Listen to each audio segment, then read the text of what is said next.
Kumusta mga kanoys? Welcome back sa ating YouTube channel, Pilipinoises. So, ngayong araw, another update naman tayo about politika ng ating bansa. So, ang video to is mula na naman kay Boss Balita TV. So, meron dito pamagat na kulong si Amy Marcos, ? Lacson tumistigo na nayanig ang Senado. Nagulat si Amy, kakapasok lang. So, yan yung panonorin natin ngayon, men. Bibigyan natin to ng reaction and then kayo na lang din bahalang humusga, no? So, bago natin simulan, Boss Balita TV, supportahan nyo yan. Tapos, syempre, kung trip nyo ng mga ganitong reaction video, may kasama kayong manood, huwag nyo na rin kalimutang supportahan yung YouTube channel natin, Pilipinoises. So, mga kanoisy, hindi na natin ito patatagalin pa.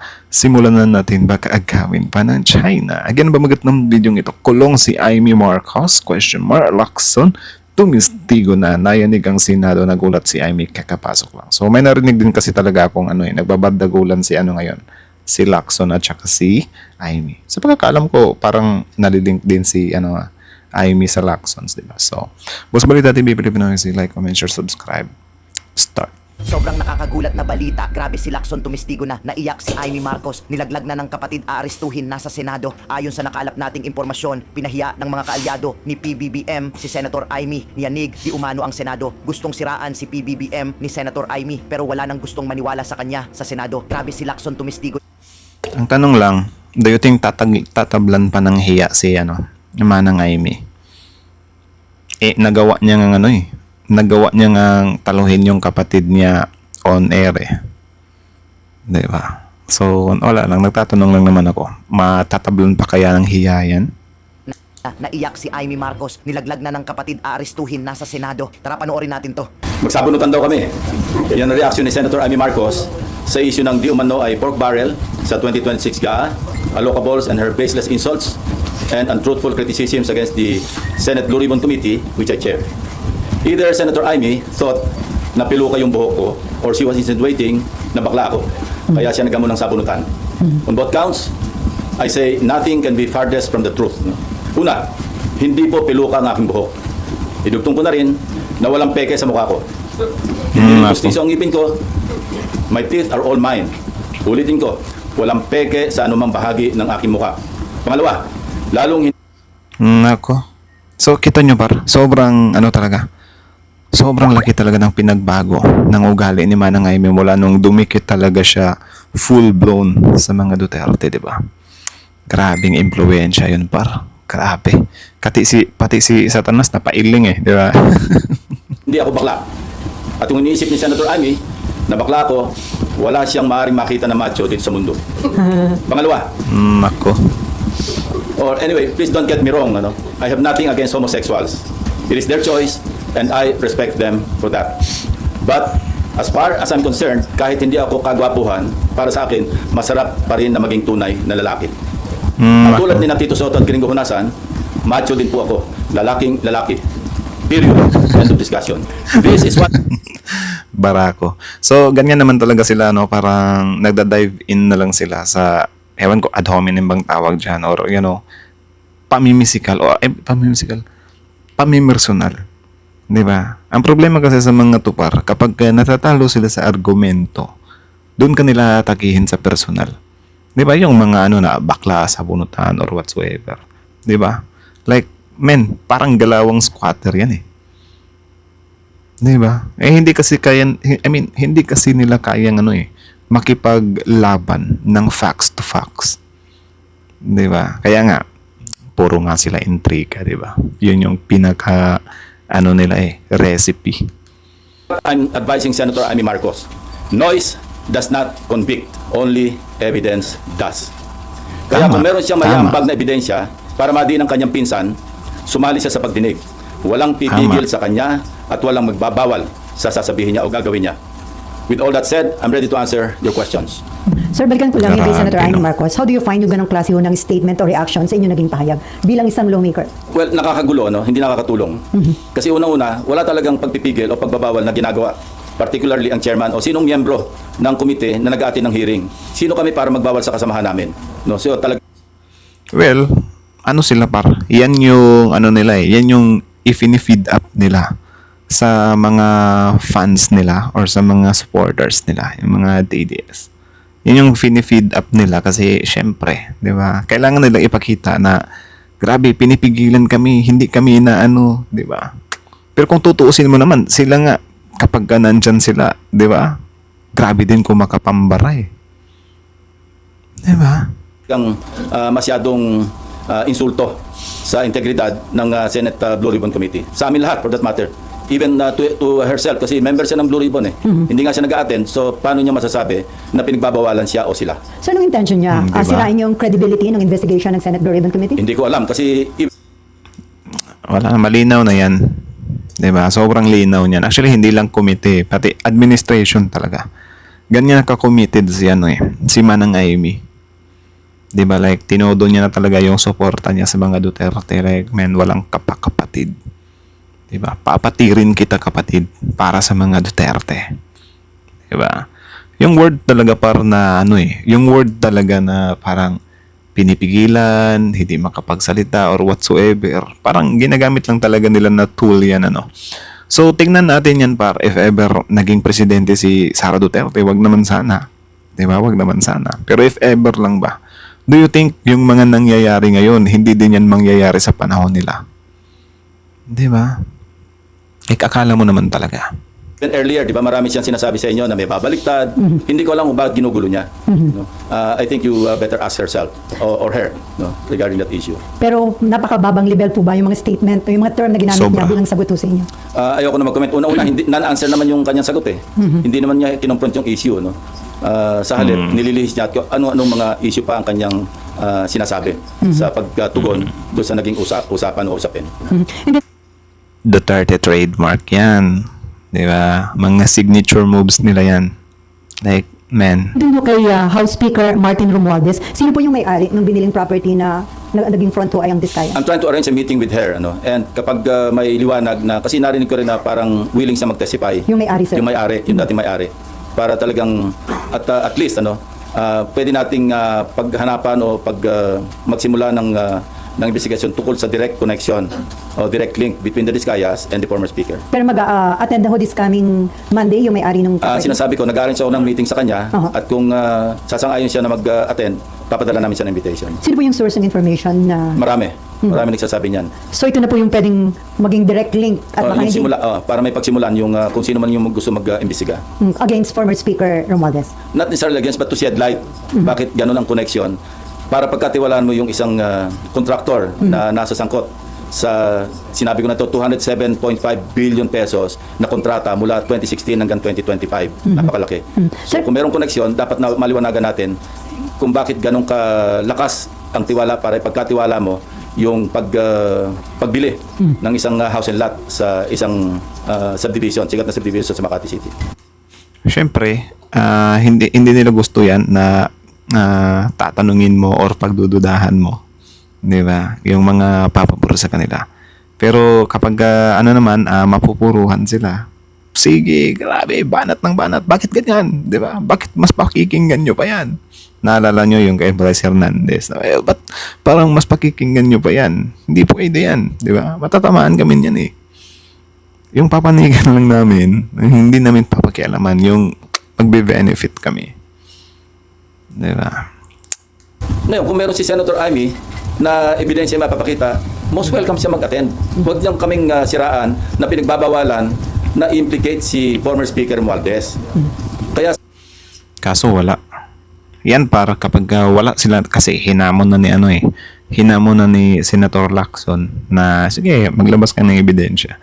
Kapag walang maipalabas na ebidensya yan, automatic. Diba? Intriga lang din ulit. Diba? Pinapatunayan lang nila sa mga critics nila na more on intriga lang talaga sila magaling. Tapos kapag yung mga intriga nila hindi tumatagos, bigla-biglang nagagalit. Bigla-biglang, ginamitan kasi kami ng kapangyarihan. Di ba? sa Lunes, kung meron siya pinanghawakan, pumunta siya, kung gusto niya, bibigyan ko siya ng isang oras para ilahad-lahat yung kanyang ebidensya kung meron. So may nag-volunteer sa inyo para ibigay yung info tungkol doon sa biniling property ng... Yeah, Ano actually na- meron. Kaya nga pinaparents ko na kung pwedeng makausap yung dating may-ari para siya na mismo yung magsabi ng Detalye. mga detalye. Ang meeting nyo before January 19. Pinipilit kong before Monday. Para kung sakali pwede siya mag-appear Yeah, online. correct. 19. Okay, Mayan, and then Camille. Move on na ako from flood control. Senator Bato, by any chance, baka po nakausap nyo? Kasi sabi ni Sec John Vic, around the periphery of Davao City lang daw, he's just going around on a motorcycle.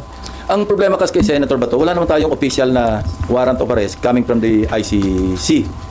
Kaya, okay, unang-una, it doesn't make sense to me na nagtatago siya. Hindi naman siya wanted eh. I don't know, nasaan yung warrant? Ano lang, sinabi Ano lang yan, walang warrant, wala ring yagballs. Walang warrant, walang yagballs. Yun lang yan. Kahit na walang warrant yan, eh syempre wala ding yagballs. Diba? So, yan yung pinakasagot dyan. Kaya di na talaga natin maaninag yan. Diba? Si Senator Bato. So, yeah. sa atin na mayroong warrant, pero wala tayong nakikita. Unless, si Senator Bato mismo, nakita niya yung warrant of arrest niya. Kaya siya nagtatago. But as far as you, me, or I, are concerned, wala tayong alam na mayroong warrant of arrest eh. So mali yung diskarte na hindi na siya nagpapasok sa Senado, na wala naman talagang tangible na warrant. Kung ako siya, Tama. papasok na muna ako. Eh, wala naman ako warrant eh. Ngayon, kung talagang, unless positive siya talaga na meron siyang warrant, eh, diskarte niya na yun. Diskarte naman ng law enforcement, hanapin siya. Kasi ako, I have no moral ascendancy na sabihin sa kanya mag-turn over siya yung sarili niya. Kasi ako mismo nagtago. Yun ang tinatawag ng moral ascendancy. Kasi kung ako noon, hindi Ito nga yung ano eh, ito nga yung parang gustong ipalabas nila, 'di ba? Na ipaano kay Bato na dapat aksyonan na, 'di ba? Na ano ba tatanggalin na Bato as a senador kasi parang ano eh, parati na lang nag-absent. Tapos speaking of warrant nga is parang wala ngang warrant, 'di ba? Like kahit siguro si Bato is alam niyo yung wala ewan ko kung saan nanggaling yung warrant talaga or siguro dahil doon sa sinabi ni Remulla or parang ano lang talaga minumulto na lang siya ng warrant of arrest or minumulto na siya ng mga victim nila ng administration nila, di ba? Kaya parang ano yan, parang naghahallucinate na, di ba? Like men, kung ano yung pakiramdam ng mga addict dati na tinutugis nila, hindi nila binibigyan ng due process. I think ganyan din yung nafe-feel ni Senator Bato ngayon. 'Di ba? Na parang tinutugis siya pero with due process. 'Di ba? Ayaw lang nila kasi dadalhin sila doon sa dahig which is yun nga hindi nasakop ng kapangyarihan nila.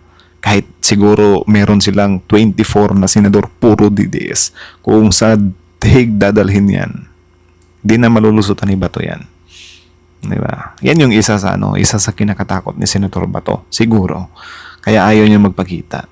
So in short, minumulto na siya or binabalikan na siya. Kung ano yung mga nararamdaman ng mga tinutugis nila dati, yun na rin yung nararamdaman niya ngayon.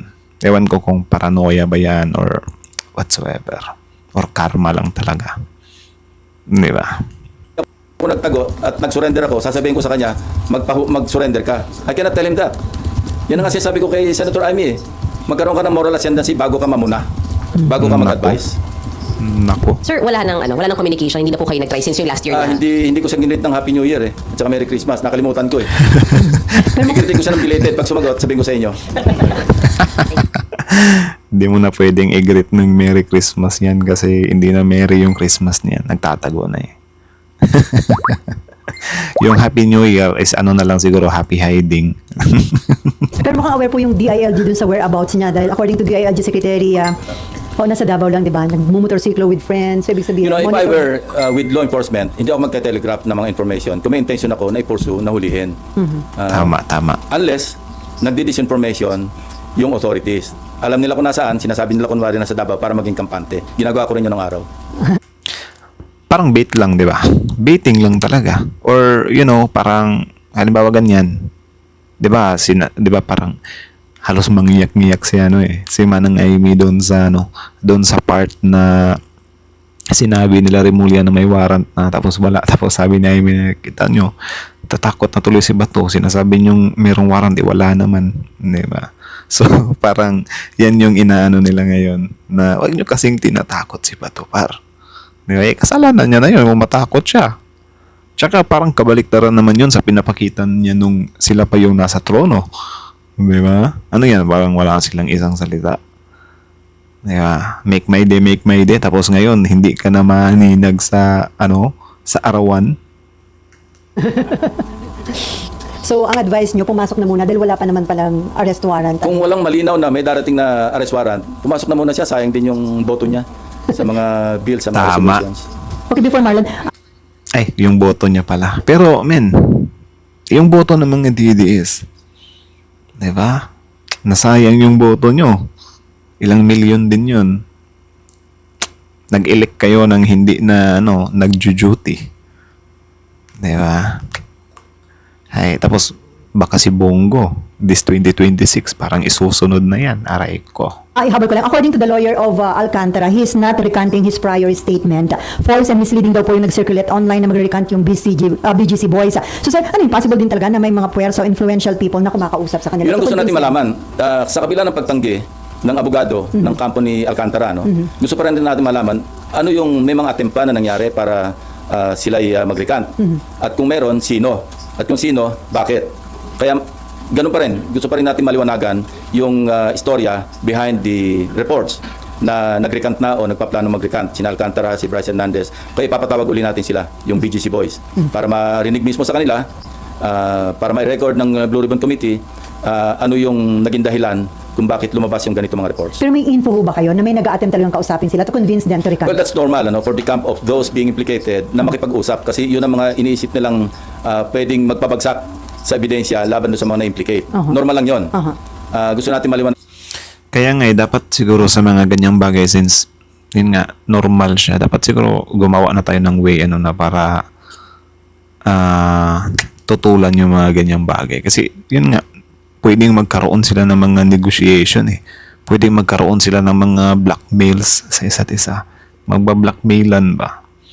Diba? So, siguro dapat ganyan kapag yung problema kasi hindi pa naka-on hold, Kapag ka naka-on hold na, dapat recorded talaga yung mga usapan, Like, lahat ng usapan ba? Para matrace natin.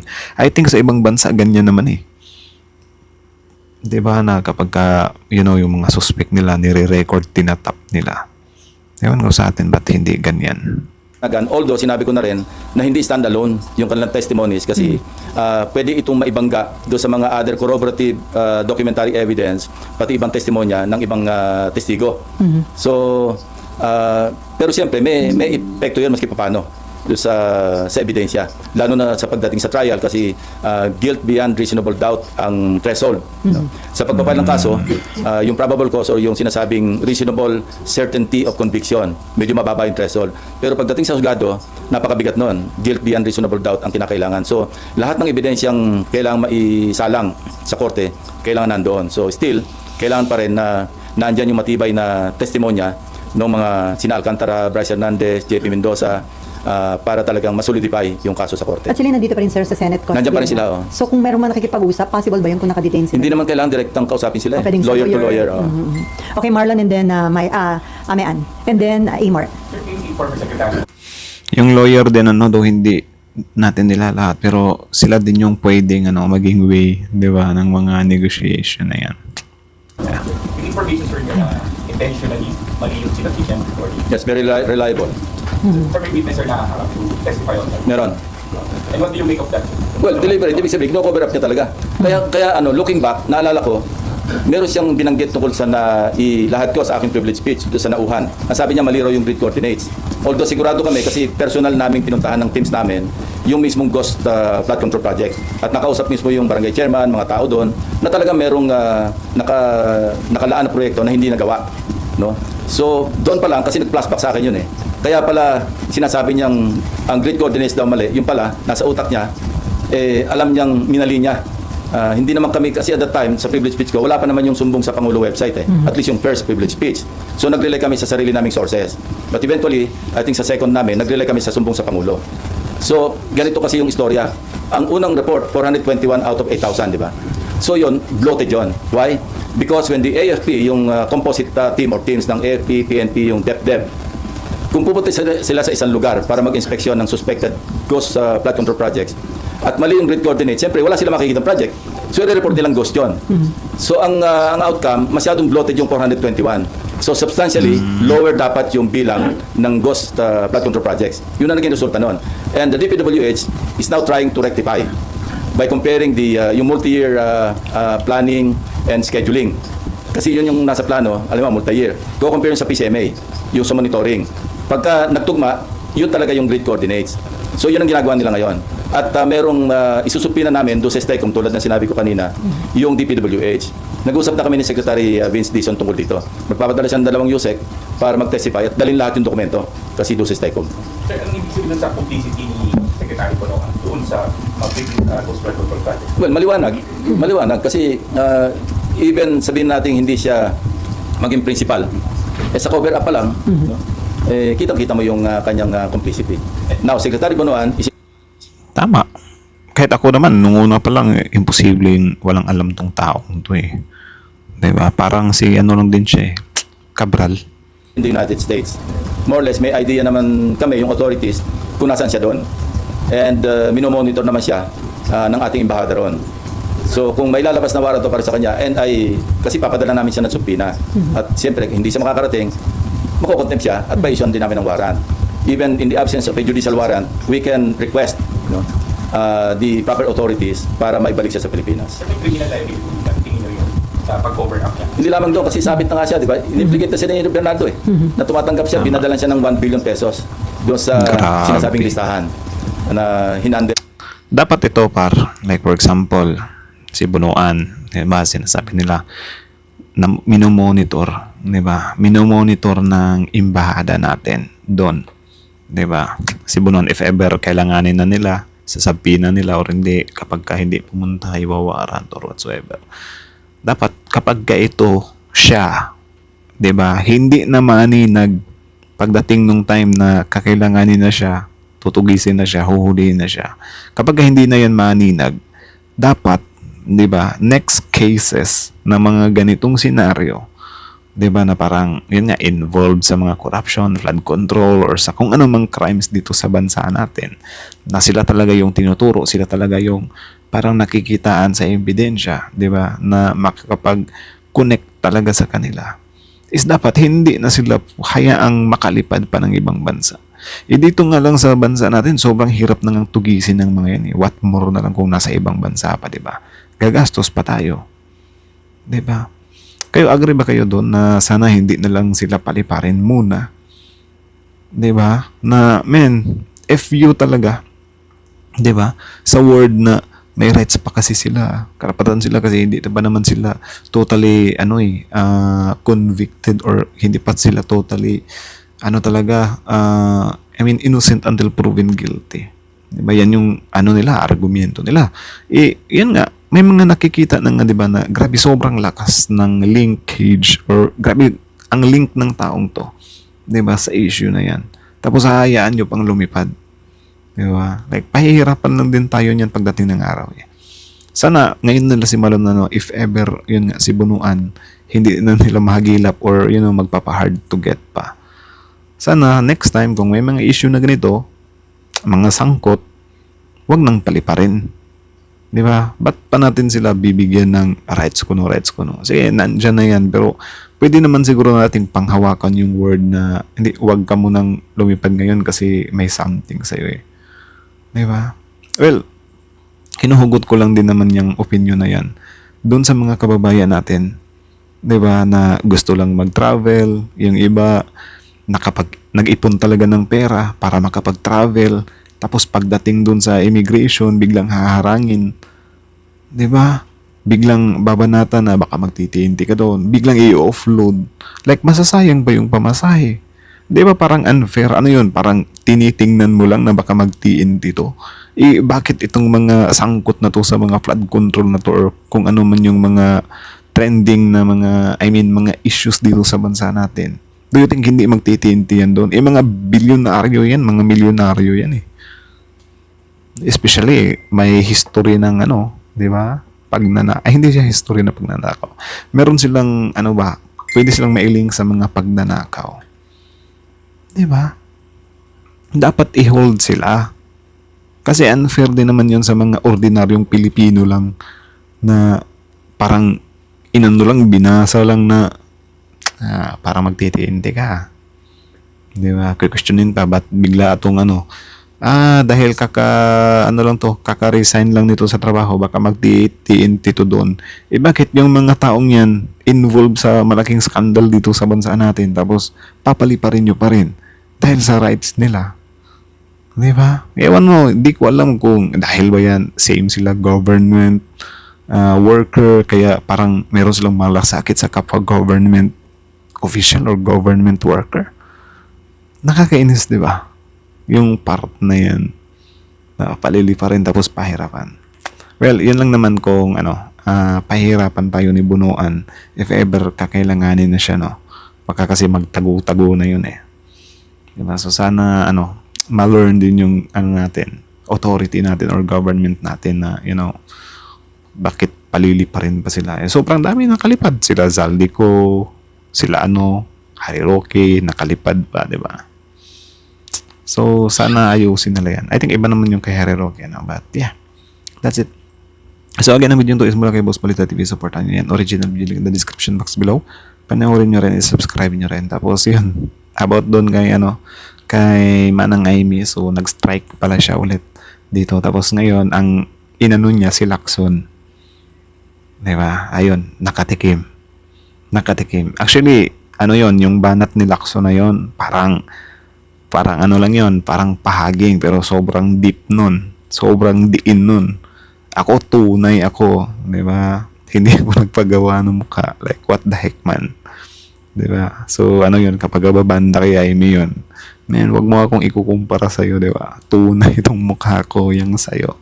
Parang ganyan yung gustong ipahiwatig, di ba? So, ayun, makipagsabunutan. So, kita nyo naman, si Amy, parang nagtatransform na talaga siya into Duterte. So, I think, na talaga, ipupush na natin yung full name nito na Amy Duterte na talaga, kasi wala, para na siyang si Sara Duterte kung umasta, di ba? Like, makikipagsabunutan, makikipagbardagulan, parang lang yun yung kay Sara Duterte, meron na akong hired na killer, di ba? Pag ganyan. Ay naku, ewan ko ba si Jaime ba't nag-full blown siya. So ayun, yung pang-iintriga na naman nila, nag-issue ganyan, hinaharang. Ayun, sinupalpal ni Lacson. Hindi ka naman hinaharang Di ba? Pumunta ka dito, isang oras, sige, ibalandra mo yung mga ebidensya mo. Pero I don't think na meron talagang malakas na hawak yan si Jaime. Kasi kapag kayan talaga, binigyan ng pagkakataon tapos biglang mag-re-reasoning na lang doon. Wala talaga. Pinatunayan lang talaga nila na more on, pala intriga talaga yung pangkat nila. So anyways, yun lang naman. So kayo na masasabi nyo dito, comment down below. Tapos yun, pag-usapan natin yun sa kay Bato pala. Bahala siya sa babae niya. Sana lumabas na yung warrant niya. So again, Boss Balita TV, Filipino IC. Like, comment, share, subscribe. Filipino IC is out.